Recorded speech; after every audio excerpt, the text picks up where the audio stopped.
Abra a tua Bíblia em 1 Samuel, no capítulo de número 17. É um texto muito conhecido. Não leremos todo o capítulo, porque eu creio você já o conhece, já ouviu essa história inúmeras vezes, já contou essa história outras tantas vezes para os seus filhos, para os seus netos, para crianças na escola dominical.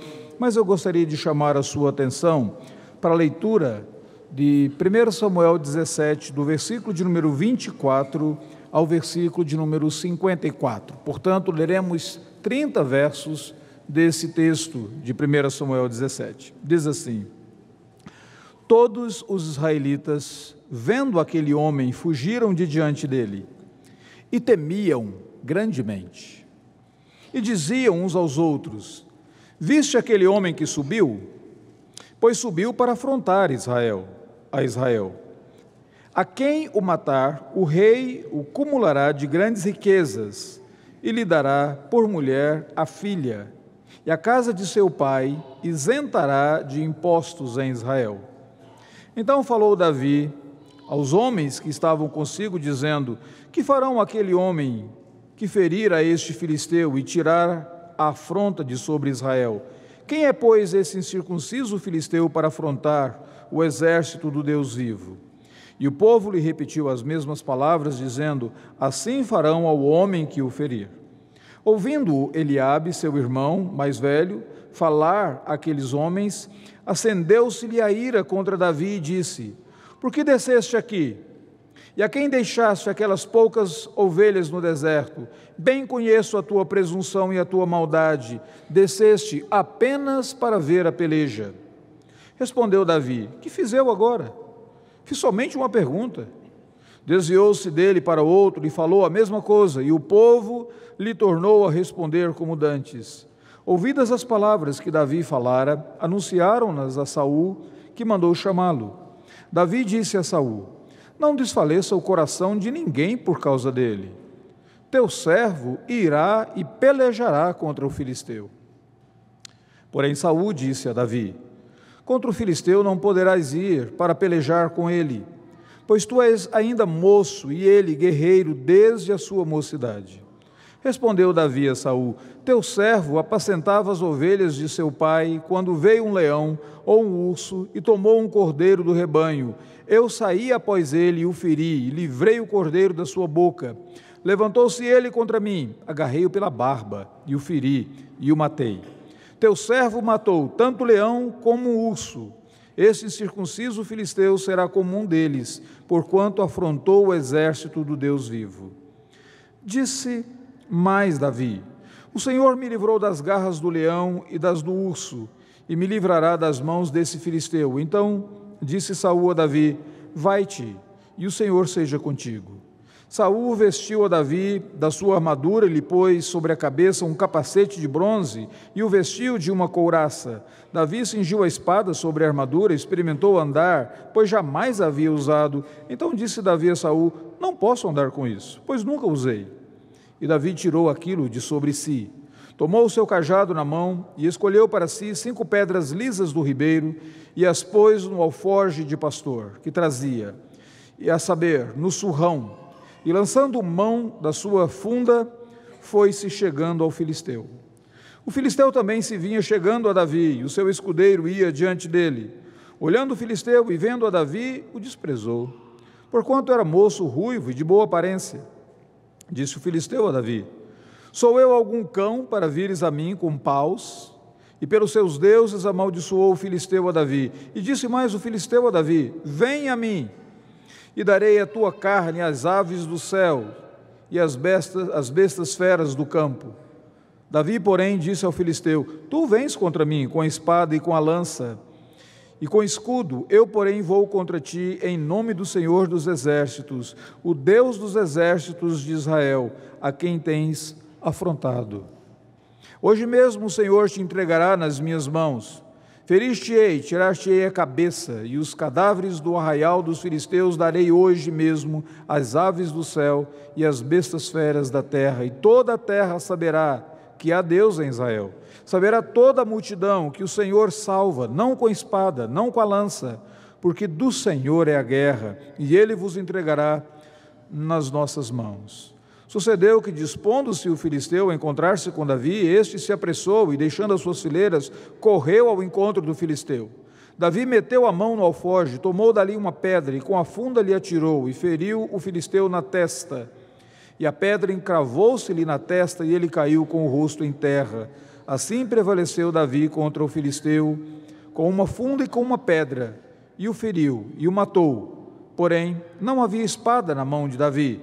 Pelo que correu Davi, lançando-se sobre o filisteu, tomou-lhe a espada e desembaiou-a e o matou, cortando-lhe com ela a cabeça.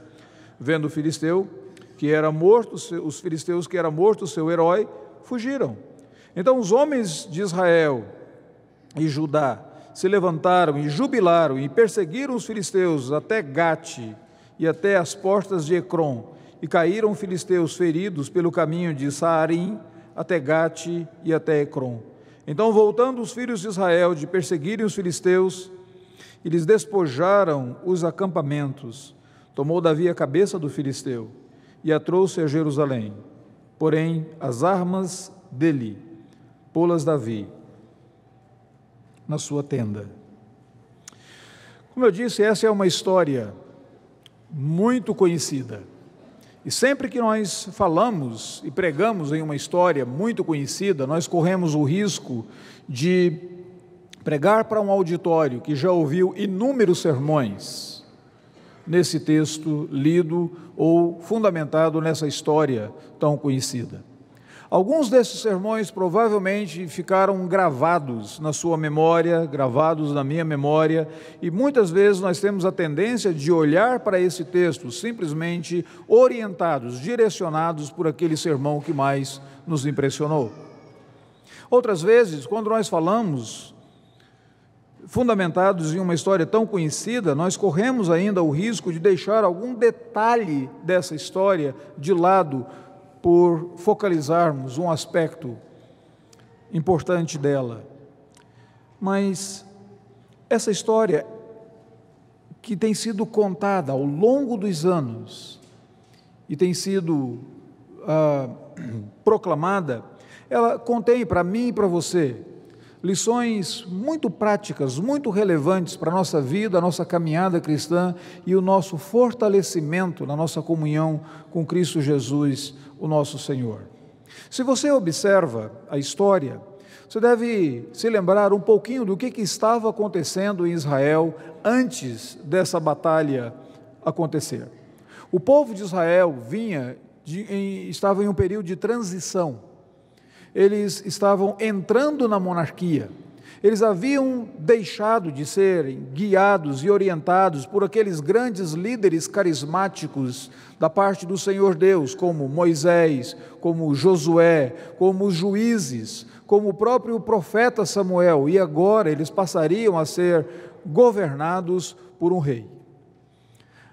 Eles desejavam aquele rei. 1 Samuel capítulo de número 8 e 9 fala isso, e quando eles pedem, eles querem um rei que lute a batalha deles.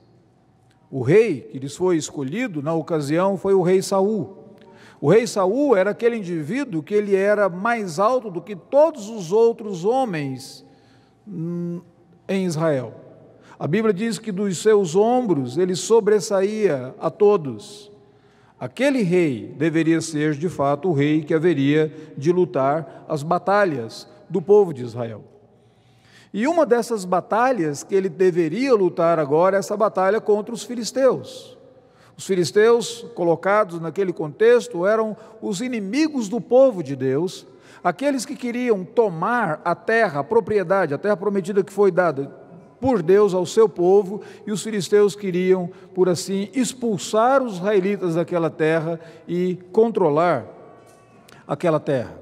Os filisteus, eles tinham algumas vantagens em relação aos israelitas, porque esses filisteus, eles estavam aparelhados de armamentos com ferros, e poucos israelitas tinham, de fato, todos aqueles armamentos. Na verdade, quando você lê a história bíblica, você vai observar em algumas ocasiões em que espadas, enxadas e todos os instrumentos de ferro são inclusive retirados do povo de Israel. Isso estará no livro de Juízes, e portanto, nesse período aqui, poderia ser provável que eles não tivessem um armamento tão pesado assim como os filisteus tinham. Além do mais, eles tinham esse grande campeão que lutava por eles, esse campeão dos filisteus, esse homem chamado Golias, que ele era enorme. E por isso o povo de Deus se sentiu acuado diante daqueles desafios. Os desafios eram diários, o texto diz que durava aquilo por cerca de 40 dias, era alguma coisa permanente. Todos os dias você acordava, todos os dias você saía da sua tenda, do seu exército ali, e eis que estava lá no vale um homem de 3,20 metros de altura, parecendo mais um tanque de guerra, e esse indivíduo proferindo insultos. Em outras palavras, dizendo mais ou menos assim: vocês têm algum homem aí que poderia vir e lutar comigo? E durante todo aquele período, essas palavras humilhavam, afrontavam o povo de Deus, e o povo de Deus se sentia totalmente acuado. Até que Davi aparece. Se você observar no texto, nós poderíamos dividir esse texto pelo menos em 4 partes, a fim de analisarmos alguns dos seus detalhes. Olhando essa história, os detalhes dessa história, você poderia dividi-la em 4 partes. A primeira delas é essa apresentação que é feita de Golias, está lá no início do capítulo 17, do versículo de número 1, especialmente até o versículo de número 7, você tem a apresentação desse homem. Na verdade, o versículo de número 4 diz assim: saía do arraial dos filisteus um homem guerreiro cujo nome era Golias, e ele era dessa região de Gate. A altura dele era de 6 côvados e 1 palmo. Para ajudar você nesse aspecto, vamos transferir isso para o sistema métrico: 3,20 metros de altura. Essa era a altura dele. Uma outra coisa que você observa aqui: trazia ele na cabeça um capacete de bronze, vestia uma couraça de escamas, cujo peso era de 5.000 siclos de bronze, cerca de 60 quilos. Se você contar o capacete, se você contar essa caneleira que ele utilizava e alguns outros aparatos, alguns comentaristas chegam a 80 quilos. De fato, nós estamos falando aqui de alguém que está armado até os dentes para lutar. De fato, é esse tanque de guerra. Trazia ele caneleiras, versículo de número 6, de bronze nas pernas, e um dardo de bronze sobre os ombros, e a haste, só a ponta da sua lança, ela tinha, era como um eixo de tecelão, e a ponta da lança de 600 ciclos de ferro, entre 6 a 7 quilos.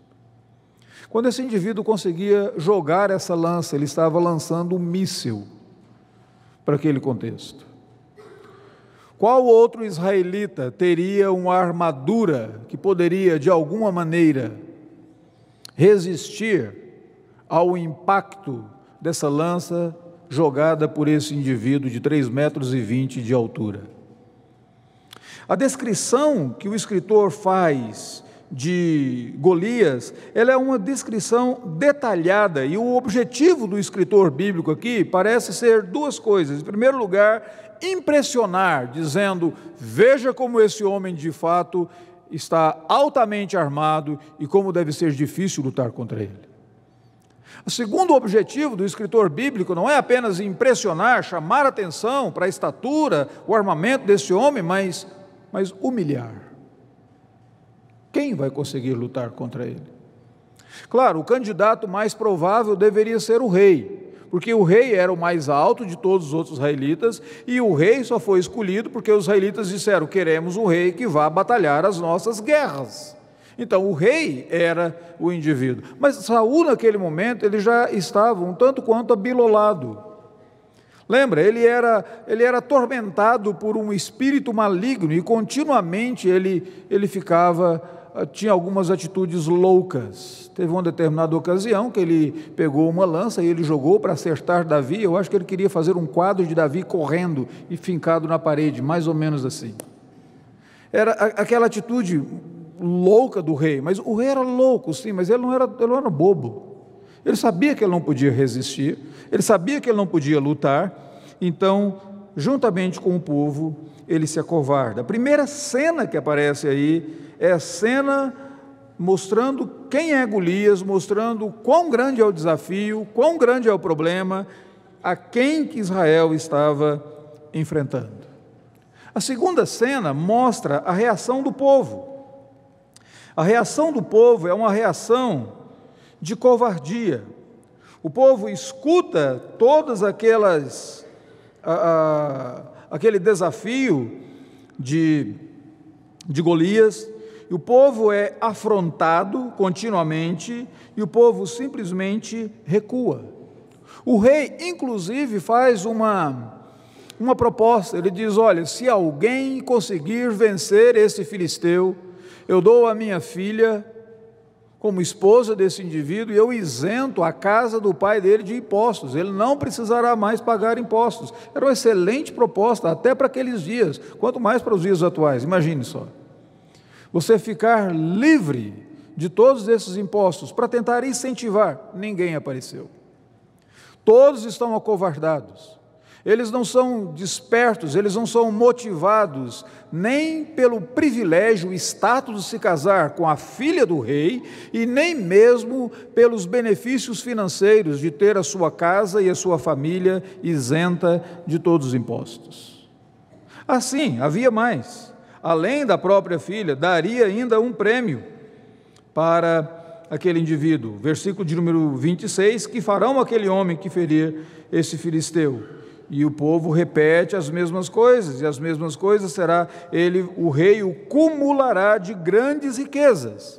Então aqui você tem o privilégio, o status de se casar com a filha do rei, você tem promessas de riquezas, e você tem promessas de alívio de impostos para toda a casa do seu pai, toda a sua família.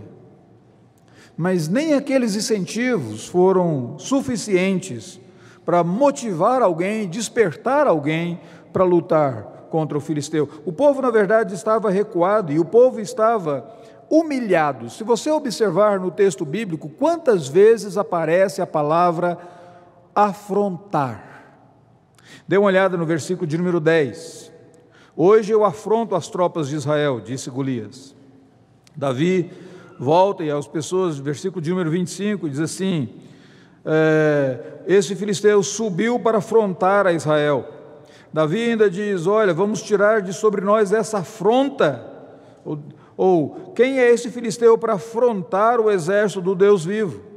Se você observar no versículo de número 36, ele diz assim: esse filisteu afrontou o exército do Deus vivo. Versículo de número 45, de novo: a quem tu tens afrontado?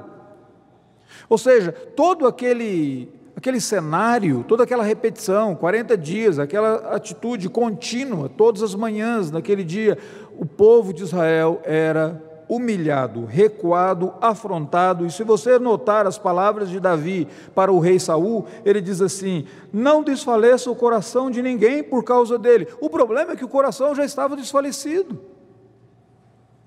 Eles estavam diante de um inimigo que eles não conseguiriam vencer, diante de um inimigo que eles não tinham nem mesmo ânimo para lutar contra ele, diante de um inimigo que eles não tinham coragem.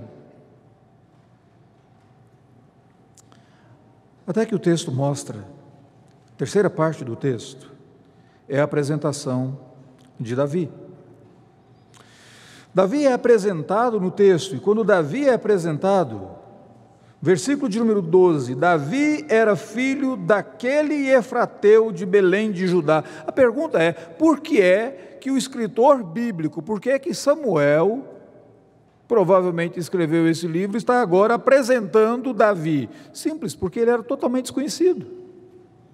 Ele era aquele pastor que foi levado para a casa do rei para tanger a harpa, mas nem mesmo o rei o notou, nem mesmo o rei observou Davi, nem mesmo o rei procurou saber quem ele era ou interagir com ele, tanto que depois da vitória sobre Golias, o rei pergunta para Abner, no versículo de número 55, de quem é filho esse jovem, Abner? E Abner diz, tão certo como tu vives, ó rei, eu não sei. Ele era um ilustre desconhecido. Samuel já o havia ungido para ser rei sobre Israel. Ele já havia estado na casa do rei tangendo a sua harpa, mas um ilustre desconhecido. Esse indivíduo era alguém de fora daquele contexto de exército, do povo de Deus. Ele veio de fora, e quando ele vem de fora, ele ouve aquele desafio, e as coisas, de fato, ele fica incomodado com tudo aquilo. Versículo de número 23 diz que, estando Davi ainda a falar com eles, eis que vinha subindo do exército dos filisteus, o duelista, cujo nome era Golias, filisteu de Gate. Ele falou as mesmas coisas que ele falara, só que esse dia foi diferente. Nesse dia, Davi ouviu. Interessante.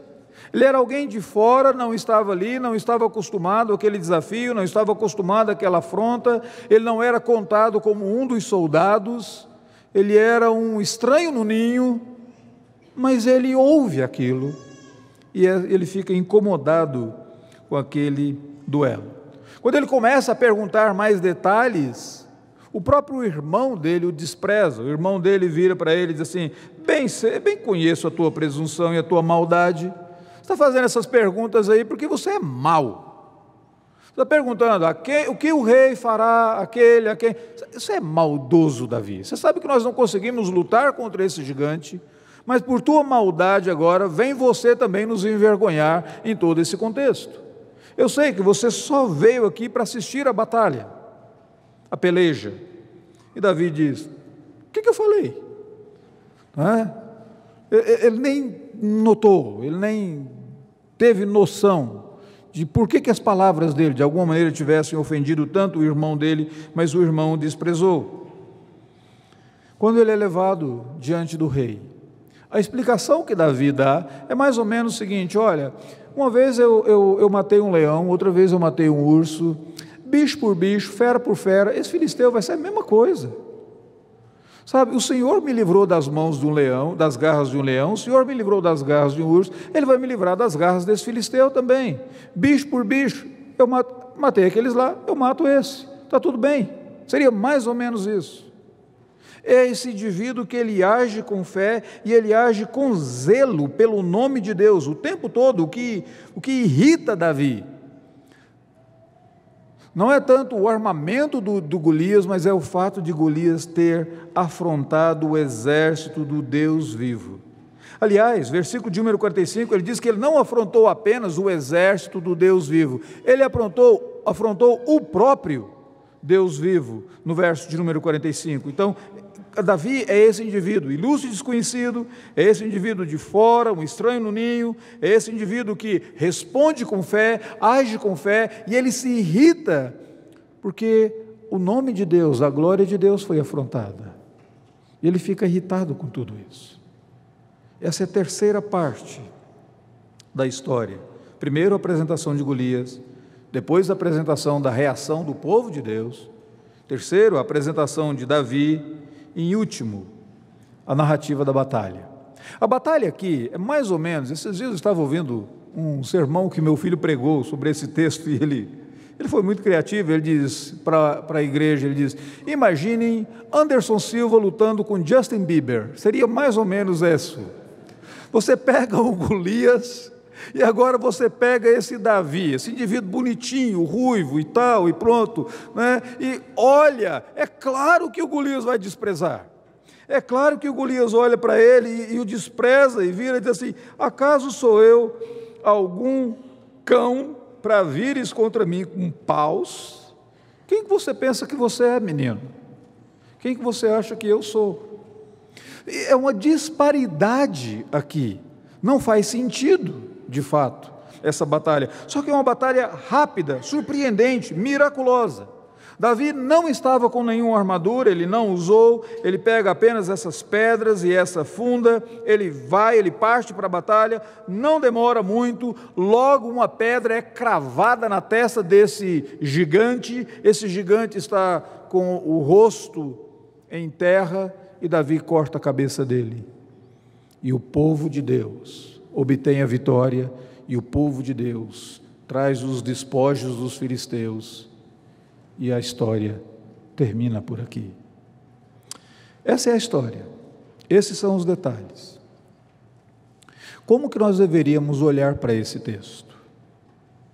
Provavelmente você já ouviu várias pessoas pregando e olhando para esse texto dizendo, desafiando gigantes, ou vença os gigantes da sua vida.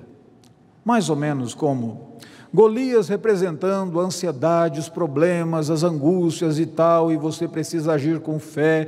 Um homem que age que vence gigantes é alguém que tem as mesmas características de Davi. Provavelmente você já caminhou e já ouviu algumas mensagens assim, uma mensagem de autoajuda, seu coração foi movido por isso, você foi para casa acreditando que você era Davi, e você acreditando que o Golias são os problemas que você tem que enfrentar na sua vida. Mas a Bíblia Sagrada diz que não era dessa maneira que o Senhor Jesus lia as Escrituras Sagradas. Em Lucas capítulo 24 diz que o Senhor Jesus lia as Escrituras Sagradas entendendo que cada aspecto da Escritura Sagrada aponta para Ele. Ele é o centro das Escrituras Sagradas. Todo o texto bíblico aponta para Ele. Então nós deveríamos ler a Escritura Sagrada e ler textos como esse, como Jesus leria, e Jesus leria um texto como esse de uma maneira cristocêntrica. Nós estamos acostumados muito àquilo que nós chamamos de uma hermenêutica de transposição. O indivíduo lê um texto e ele diz, isso se aplica a mim. Então eu leio esse texto, de Golias são os meus problemas, eu sou Davi e eu luto com fé e eu venço em nome do Senhor dos Exércitos, glória a Deus, aleluia, acabou. O texto é mais rico do que isso. O texto fala, antes de mais nada, de um inimigo que não pode ser vencido pelas habilidades naturais do povo de Deus. Quando o texto descreve Golias, ele não descreve Golias apenas como um problema a ser vencido, mas como o problema que não poderia ser vencido. Ninguém em Israel, nem mesmo Saul, pelas habilidades naturais, conseguiria vencer aquele problema.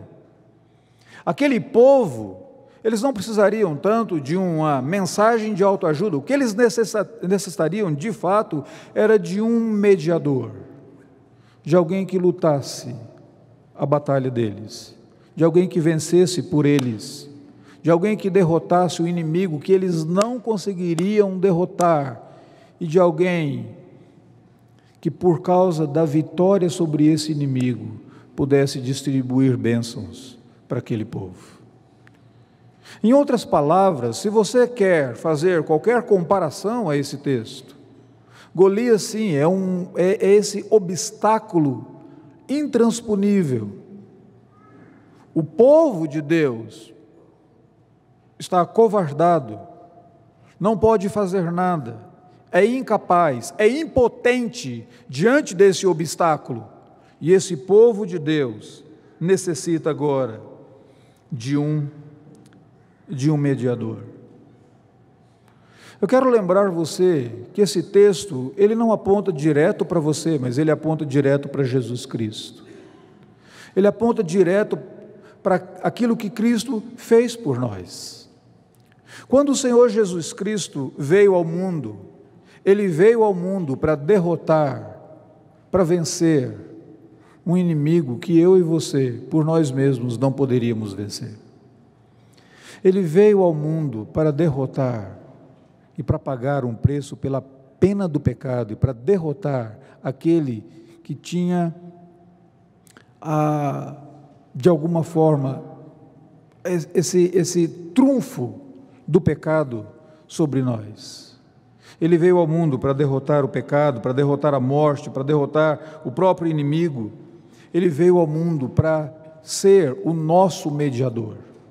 E Jesus Cristo, em Jesus Cristo, o inimigo que foi vencido por Cristo Jesus, seria impossível ser vencido por mim e por você. Nenhum de nós conseguiria pagar o preço da pena do pecado, porque nós somos pecadores. Nenhum daqueles por quem Cristo morreu poderia vencer o pecado, porque eles já nasceram debaixo da maldição do pecado. Se você se lembra lá do Antigo Testamento, nem mesmo o sumo sacerdote poderia realizar sacrifícios por outros, sem que antes ele realizasse o sacrifício por ele mesmo, porque ele era pecador. A maldição do pecado estava sobre ele. Aquele cordeiro que era morto, aqueles touros que eram mortos, o sangue que era derramado, o escritor de Hebreus diz que aquilo não podia purificar pecado. Nós precisaríamos de um outro sumo sacerdote, de um outro representante, precisaríamos de um cordeiro perfeito para tirar o pecado do mundo, necessitaríamos de um sacrifício perfeito, que fosse feito uma vez por todas, não algo que ficasse sendo repetido. Jesus, como nosso mediador, ele venceu o inimigo por nós, que para nós seria invencível. Ele lutou em nosso lugar. E em Jesus Cristo, a vitória de Jesus Cristo, ela foi mais extraordinária do que nós conseguimos imaginar. Se você olhar a vitória de Davi, você vai dizer, miraculosa, extraordinária, mas a vitória do Senhor Jesus foi mais extraordinária do que poderia se imaginar. Assim como Davi, Jesus veio voluntariamente, ele se entregou voluntariamente. Assim como Davi, Jesus foi alguém que veio de fora, ele compartilhou a nossa humildade, mas ele tomou sobre si a nossa natureza, ele tomou sobre si as nossas dores, tomou sobre si as nossas enfermidades, ele tomou sobre si as nossas fraquezas. Assim como Davi, ele também foi desprezado, humilhado, ele foi descrido pelos seus próprios irmãos. Eles não acreditavam nele. Eles achavam que ele deveria ir para Jerusalém, porque se alguém faz esses sinais, deve desejar ser conhecido, então vá para Jerusalém, que Jerusalém seria o centro onde você poderia ser reconhecido. Eles não acreditavam que Jesus era o Salvador, o mediador. A conversão de Tiago vem após a morte do Senhor Jesus Cristo. Provavelmente a conversão de Judas, irmão do Senhor Jesus, também ocorre depois da morte, da ressurreição do Senhor Jesus. A vitória do Senhor Jesus, ela foi surpreendente. Enquanto as pessoas olhavam para ele, zombavam, dizendo, se és o Filho de Deus, desce da cruz. Naquele momento ele estava encravando na cruz o escrito de dívida que era contra nós. O plano maravilhoso do Pai foi levado a bom termo. Aquele que nasceu da mulher esmagou a cabeça da serpente de uma maneira surpreendente, maravilhosa. Ele, como mediador, lutou uma batalha que nós não conseguiríamos vencer. A vitória dele foi maravilhosa, surpreendente, mais extraordinária do que podemos imaginar. E nas bênçãos da vitória de Jesus Cristo, você, somos enriquecidos, como nas bênçãos da vitória de Davi, o povo de Israel foi enriquecido. Se você notar aqui, o texto diz que depois que Davi cortou a cabeça daquele filisteu, o texto diz, vendo os filisteus que era morto o seu herói, versículo 51, fugiram. Os homens de Israel se levantaram então, se jubilaram e perseguiram os filisteus, e eles obtiveram vitórias também. Quando eles voltaram, eles recolhem, versículo de número 53, os despojos, eles são abençoados na vitória que o mediador deles alcançou. Você já considerou que as bênçãos que eu e você recebemos, nós não as recebemos por nós mesmos, por quem nós somos, mas pelo que o nosso Redentor obteve por nós? Na cruz do Calvário, Jesus obteve perdão para a minha vida, perdão para a tua vida. Na cruz do Calvário, Jesus Cristo tomou sobre Ele o meu pecado, o seu pecado, e Ele depositou sobre nós a sua justiça. Ele nos justificou na cruz do Calvário. Jesus Cristo obteve adoção para mim e para você. Todo aquele que crê no Senhor Jesus é adotado pelo Pai, na família do Pai, e tem livre acesso à presença do Pai. Na cruz do Calvário, Jesus obteve para mim e para você uma herança, coroa de glória. Incrível você observar que ali, na cruz, Jesus Cristo foi despido para que eu e você pudéssemos ser vestidos. Na cruz do Calvário, Ele recebeu uma coroa de espinhos, para que fosse reservado para mim e para você uma coroa de glória. Na cruz do Calvário, Ele foi abandonado pelo Pai, e Ele gritou: Deus meu, por que me desamparaste? Para que eu e você fôssemos acolhidos, e fosse dito a nós: vinde benditos do meu Pai. Na vitória do nosso mediador, nós colhemos as bênçãos e somos enriquecidos pelas bênçãos dele. Então, se você olha para esse texto aponta nada mais, nada menos para o nosso Salvador, o nosso mediador Jesus Cristo. O herói da história é o próprio mediador, é o próprio Senhor, aquele que luta a batalha contra o inimigo que eu não posso vencer, você não pode vencer. Mas ele triunfa de uma maneira surpreendente, para que eu e você sejamos enriquecidos e desfrutemos dessas bênçãos e vivamos em gratidão a Deus e contentamento.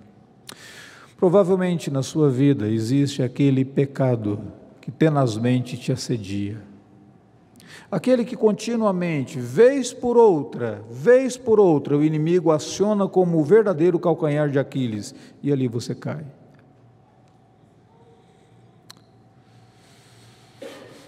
Jesus já venceu o inimigo, o pecado, para que você não viva mais como escravo do pecado. Romanos capítulo 6. E você pode se alegrar na libertação. Você não precisa mais servir ao pecado e ouvir a ele, sendo escravo dele. Provavelmente você tantas vezes se angustia, se entristece, não consegue ver a luz do fim do túnel. Os problemas parecem ser maiores, mas você já foi enriquecido pela vitória de Cristo Jesus, e agora você tem livre acesso à presença de Deus. Suas orações, elas sobem para os céus como um aroma agradável diante do Senhor. Ele tem prazer nas orações dos santos.